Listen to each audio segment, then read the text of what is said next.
I'm Susan. Welcome to Tea and Games. And welcome to new subscribers. We've gotten quite a few of them. YouTube is apparently recommending my channel to random people. So hi random people, glad you're here. The tea today is Yorkshire Gold. And though it is a fresh pot, this has been sitting here for a little while I did stuff. And boy, have I been doing stuff. Since the last video, we got a Gamefound delivery of Red Raven Games. They did this big reprint campaign, and which included a new game. I got a replacement for my copy of Rome, because Rome was out of print, and I kind of tore a couple of cards just a bit, and then I sleeved them. So I just had this idea in the back of my mind that one of these days I'd pick up another copy of Rome, and because I had damaged that one before I knew any better, because that was a game I've had for years. And we played it so much, in fact, that the sleeves I put on it after the card damage incident, one of them was even split, and they were starting to show a bit of wear. So I got a new copy of Rome, and I picked up some promos. You know how I love me a good promo card. There's an Arzium promo pack that has cards for Above and Below, which is a favorite of ours, and Near and Far, which we don't have, and one other that we do have, and I'm going blank on it right now. But anyhow, so we got the promo pack, and I also got Above and Below's, that's Esme, our little gamer dog, yapping in the background. I also got the Above and Below Underground and Desert Labyrinth thing. It's got a whole new encounter book, and so that's gonna be cool. But there were full games I got too, and I will get to these in a minute.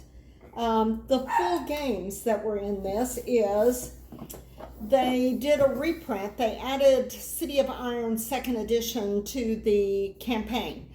And I found the 1st edition of City of Iron at a local half-price books.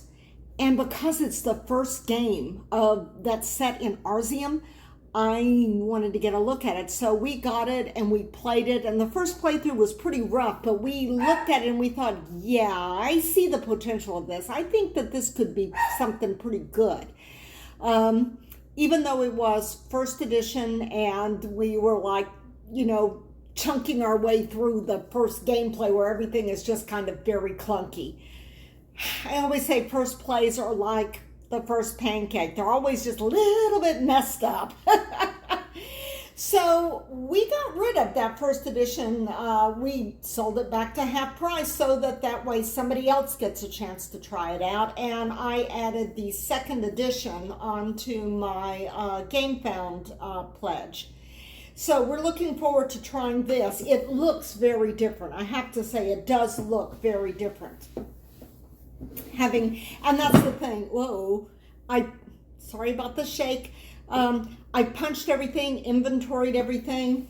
When not the day I got the game, because the delivery was late in the afternoon, but the next afternoon. And they also reprinted Islebound, which has been out of print for as long as I can remember. I've never seen a copy of this anywhere. And this is a new edition which has slightly different rules. This is the Emerald edition. It looks, I think, pretty much the same as the original edition. I'm not absolutely certain what the differences are. I know that the addition of emeralds into the game is new. But I don't know, and I think they took one component out. But I don't know a lot about the difference between the 1st edition and the Emerald edition because I've never played any edition of it. It's been so deeply out of print. But we played this past weekend, and I will get to that in a minute. And then there's the brand new Red Raven game, Creature Caravan, which is also an Arzium game. All of these are set in the world of Arzium. And we are looking forward to playing this, but we're just kind of working our way up to it. I wanted to get Islebound. I wanted to play Islebound first. I just really did. It's one of those kind of like Grail game, mythical games that you've heard of. You know at one time they existed and everybody wants a copy of it, but nobody's ever seen one. So yeah, Islebound hit the table, though not until Sunday, but actually we started learning it on Saturday. Late Saturday, so we didn't actually get to play it until Sunday, and we liked this a lot. We really, really did. And the not Kickstarter, I keep saying Kickstarter, the Gamefound campaign edition, in addition to having the little standees for the ships here, that it also has like ship meeples, big chunky wooden ship meeples, which is what we played with. But yeah, it kind of gave me a little bit of North Sea Trilogy vibes, though we've only played 2 of the 3 games in the North Sea Trilogy, but I think it's because it's that whole boats on water shipping, going to places and putting cubes out on stuff, and it's got a lot of familiar faces in it if you've played any other games that are set in Arzium. But we had a really good time with this. It started off, when we started playing, it was just a little bit rough and chunky, and we were always just like going back to the rule book to check stuff. But then it's like after a certain point, we just went, aha, I've got it. I know what I need to do. And everything just clicked. But yes, this was definitely a hit. It really, really was. And what else we played this weekend? Well, you may recall a while back, and you will be hearing more about the games I got as we played them. But I don't want to take that one out of the box because it's got a whole bunch of, like, the board is super modular. Like, it's got a gazillion, like, little pieces you have to kind of jigsaw together. But you might remember we played Zapotec. This is another one I picked up from Half Price Books, and it was on sale during the Labor Day weekend sale, so it was only 16 bucks. It's published by Board and Dice, and since we don't usually play heavy Euros or Euros of any kind, the chances of us ever sitting down to the table and playing a Board and Dice game, I figured was pretty much nil. But I saw this and I thought, well, for 16 bucks, we should give it a try. I mean, we could probably get our money's worth out of it. And having played it twice, I can tell you now, definitely, we will get our money's worth out of playing this game. We will get more than our money's worth playing this game. The first playthrough, again, first playthroughs tend to be a little rough. We're still figuring things out. It's like we know what to do, but we're just not like optimizing what we should do, and we're going like, oh, I should have done that. And wow, this is like, how do you get points again? Because it's like very low scoring first game. But yeah, this thing, we played it this weekend and we still remembered how to play because it's only been a couple of weeks. And man, it's kind of like a Euro, but it's like a Euro light. At 2 players, this game is just shockingly, stunningly short and fast. I mean, we just buzz through this thing. It's got 5 rounds. In the first round, really pretty much the only thing you can do is build one thing. And then basically you've got 4 rounds. 4 rounds to do everything you ever want to do in the game. And boy, is there a lot to do in this game. It is tight. I screwed up badly in the second round of the game, or was it the third? I think it was the second round of the game, and I did not recover. I just worked my little fingers to the bone, trying my best to optimize everything to just get points and do all the things to try to recover from that. And let me just say, if you mess up a turn, I mean, if you just totally tank a turn in this game, because it's only got 5 rounds, really only 4 rounds in which you can do a bunch of stuff, well, you're not going to recover from it. It's very tight. It's very tight and it's very fast.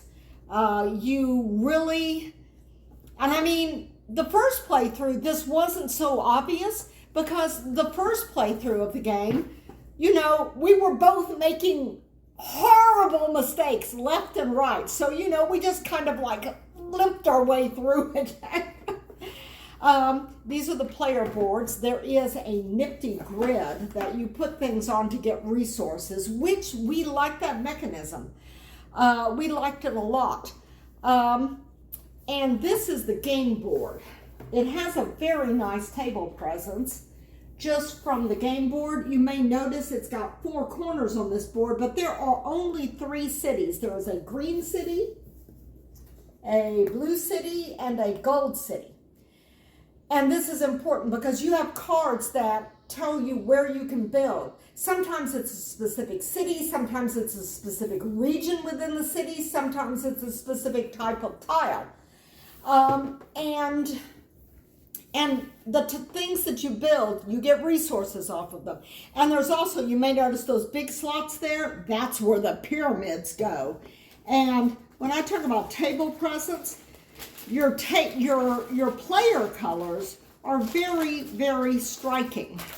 You have, where is it? Okay, you have blue. Blue is kind of basic in terms of player colors. But then, you could go very Halloween on this thing because other player colors are black, orange, and a very bright magenta color. So, yeah, and I mean, you're building pyramids. You've got this nice big pyramid base here you can see, and you stack things on top of it, assuming you optimize your turns well enough to do that. But, yeah, so I mean, it's going to have like, and you can stack, you can put your piece on top of somebody else's pyramid base in order to score off their scoring tile. Now, something that's going to also make this game, and this game is going to hit the table a lot more often now that we've got it down and we know how quickly it plays. Because I think with 2 players, we can knock out a game of this in half an hour, not counting setup time. And setup time was, the first time through, I thought setup time was kind of tedious and fiddly. And then I rebagged everything and I streamlined how we set things up, because all of the different little pieces were all bagged separately. So I've started doing this with some of my games.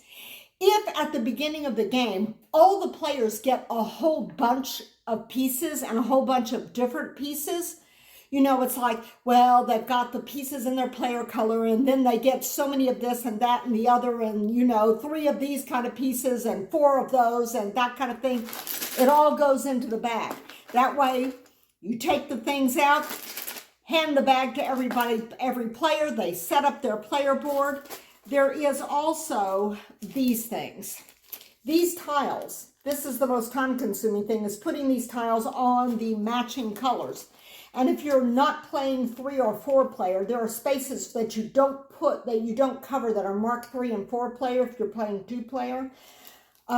Since our primary player count is 2, and also on the backs of these, there are certain tiles that are not for 2 player, they're for 3 or 4. So I bagged all those separately. And that means that when I pull these things out, all I got to do is slap them down on the board, matching colors. I don't have to worry about whether it has a number on the back. I just have to match colors and not cover up any 3 or 4 spaces on the board. So that goes very fast. Player setup is very fast. And then it is just a matter of dumping resources into bit bowls. So I've kind of streamlined that. Oh yeah, and there are tiles you put down too, other tiles you put down too, but bag them separately in stacks, so you just stacks down, flip, flip, flip, you're there. So setup can be streamlined, and the gameplay is pretty fast, and it's very tight. It kind of gives you that Euro-y feel, but at the same time, it's not going to be a 3-hour game. Though your downtime is going to be thinking time, because you're going to be looking at that and you're going to be thinking it's like, that is the scoring card. And these cards here, oh, and I forgot to mention, you may remember I said that we were not happy about the card cycling. The card cycling just felt all wrong to us and we couldn't figure out what was wrong with it. We figured it out. We reread the thing in the book. Not that we didn't reread it before. We read it like 4 times on that first play and still did it wrong. So this time we reread it and we reread it. All of a sudden the light bulb went on and we go, right. And that's the way I thought it should work, that the card cycling acts as a timer for the rounds. So it was just, everything just went so smooth this time. This game plays so smooth. And at 2 players, it plays very fast. It is going to be slower at 3 and 4. You're not going to be able to knock out a game that quickly at 3 or 4. Because there is that thinking time. There are things to consider. And as you go around, people are going to be taking tiles that you want. And they're going to be changing the game state to some extent, depending upon what they do with their pyramids and what tiles they buy. So yeah, it's going to be a little bit slower because the game state is going to change more from one player to another. With 2 players, there's lots of spaces. There's plenty of spaces. Nobody is going like, you got the spot I wanted to go in at 2 player. Well, maybe a little bit, because there are some very narrow scoring criteria. But yes, Zapotec was a big hit with us. If you like long, crunchy, heavy, brain-burnery Euros, it might be too light for you. But it might not be a bad idea to give it a try. Not family weight. I'm still not saying this is a family weight game, but if you are an experienced gamer, you will find this fairly easy to pick up. And like I said, if you want something that kind of feels like a Euro and is sort of challenging to do really well at because you have so very few rounds. Mind you, the engine ramps up very quickly if you do things right. If you don't screw things up, the engine will ramp up very quickly. And I filled out my board like in the last round, just about filled up the grid in the last round. But of course, in the last round, there's no next round for me to get income off of those resources. So I would have done much better if I hadn't completely tanked one of the rounds. So we had a good time with that on Saturday, a real good time.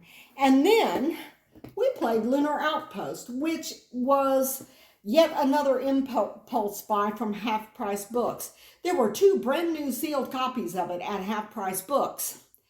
And so we got it, and I opened it up. I started inventorying everything and checking everything out and discovered there was a card missing. Which you say, well, 1 card. Is that really going to bother the game very much, make much of a difference? And problem was, this card was one of 15 cards in the event deck, and you only play with 12 in the standard game, and you need all 15 for the advanced game. So, yeah, that was a bit of a problem. So I immediately contacted Ravensburger, the publisher, and they said the game is discontinued. And they no longer have the stock to replace missing components. So I went looking online and surprisingly could not find the cards on BGG. Maybe my Google foo was just not good enough, but I did find the cards just by sheer dumb luck. I found the card that was missing, because you see, I didn't even know what card was missing. I found the card that was missing on a picture where it was still for sale on Amazon, and they had a picture. You can use Alexa with this. We don't have Alexa, but if you have Alexa, the fact that a card in the event deck is missing isn't a problem, because there's a skill for it and it takes care of the event cards. But in the thing advertising the Alexa thing, they showed 3 cards, and one of them was a card I hadn't seen before, so it was like, great. So we printed that up. I put a thin piece of cardboard behind it, like a really thin thing, and sleeved all of the event cards so that when you shuffle them, it feels all the same. And we played with it, and that card was a really good card. It came in very handy. We there's a training mission, which is kind of a get familiar with how the game plays thing, and we played that. It seemed too easy, and it also seemed a little confusing because we had read the books and we knew how, there's a watch it played. Rodney does a watch it played video for this. And so we already kind of knew how to play. So the training mission, I feel like, didn't really help us. So we played a regular game right after that. We won both games, but we screwed something up. I made a bad choice, and that set us back a bit. But otherwise, actually, we lucked out on a lot of the event cards. This is a co-op game, and so when I say we won, I mean we beat the game. It's easier in some ways than other co-ops, because you know how co-op games have this thing where you turn over a card that hits you with some bad thing every round. This kind of sort of may or may not do that. The event cards, which act as a timer for the game when you've gone through the entire deck, the game is over. But the event cards, they have different levels. They have a number 1 through 6. And the lower numbers are generally, you get good stuff, or you get advantages or bonuses or resources or something like that.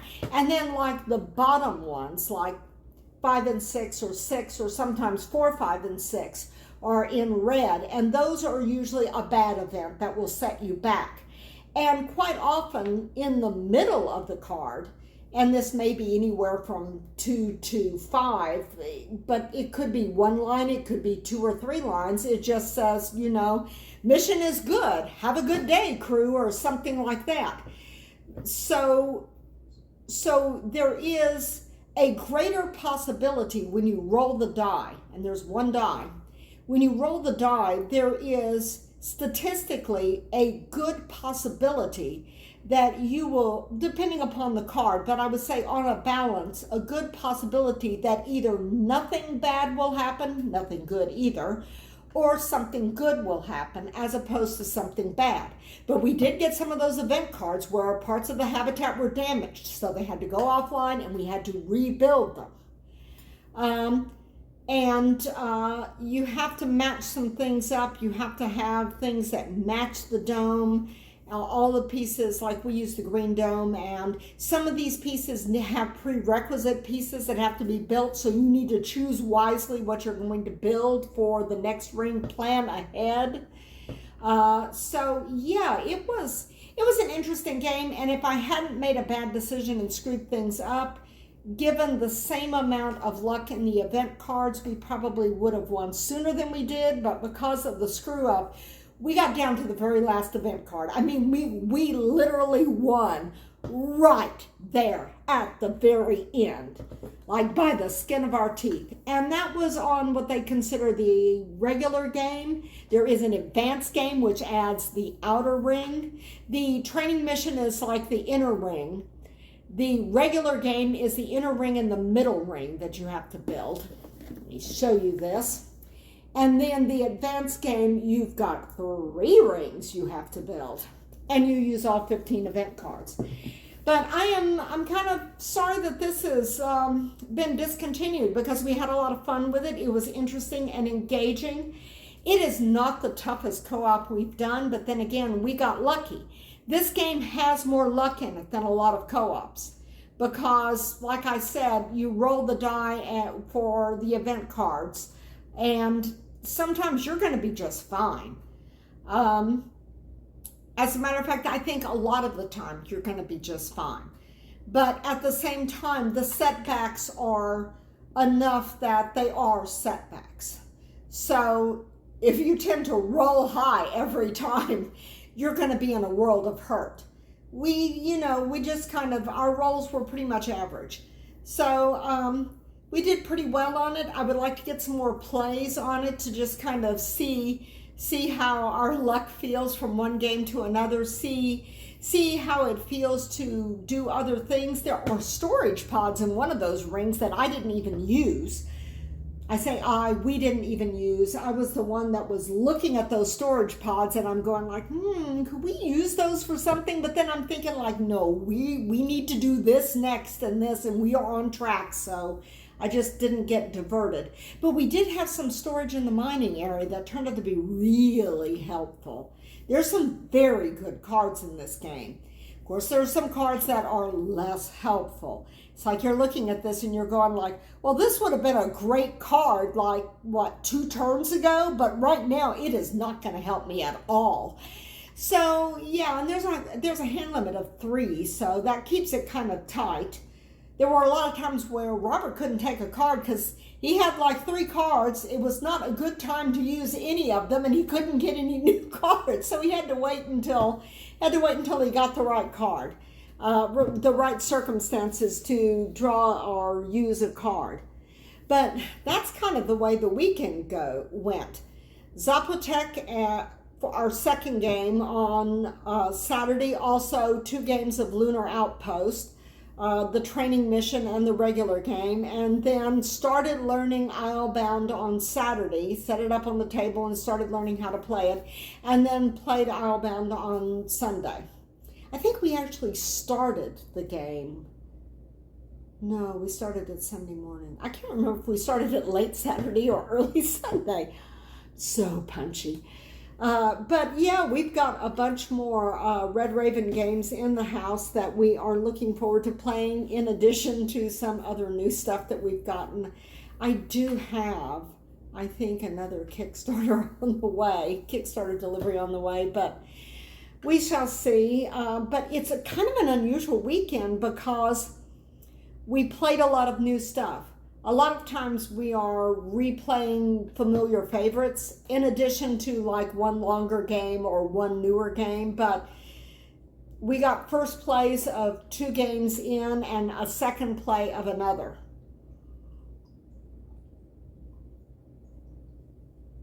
But we had a good time. I mean, a really good time. And I'm going to have fun rolling in those expansions to Above and Below that I got in the Red Raven Gamefound delivery, as well as seeing what the second edition of City of Iron plays like, and the brand new game, Creature Caravan. I think we'll probably do Creature Caravan before City of Iron because, like Islebound, it is one we have not played at all. So it's probably, it's scooting up to the top there. I love his artwork.